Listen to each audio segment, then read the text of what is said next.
I go there in the third act of my book, and I believe fully that Bitcoin is a part of what people call the Great Awakening. What I think the Great Awakening is something different than I think the term gets thrown around a lot. And so my personal opinion is that we are all living through a exponential explosion of access to information and human connectivity. So social media is so normal now that it's just a day-to-day thing, and we all probably look at Instagram or Twitter or Facebook like multiple times a day.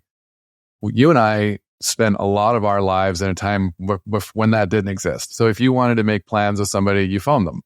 And if you didn't get them on the phone, like maybe they had a pager, or like you'd actually leave them a voicemail, or right? Like that's not that long ago. So we're becoming connected in a different way, and ideas are just moving so much quicker. It's like a cyclone where, this thing is becoming, the amount of information's moving is causing more and more people to be able to have these different ideas and share them, which also was not possible. So I think about things like, there was a handful of people who understood Mises and hard money, say in the 90s, gold bugs, who would have got Bitcoin before Bitcoin even existed. But for a lot of people, reading a book like The Bitcoin Standard would have been their first introduction to some of these ideas that were just a lot more niche and hard to come across. And if you kind of like go back even a little bit further, in the 70s, 80s, whatever, I remember my dad when I was a kid, investing was like a hobby that like a handful of dads might have been into. But it was really like, oh, my dad reads the stock section of the newspaper. And that was in a time where people got their news once a day. It was a one-time event.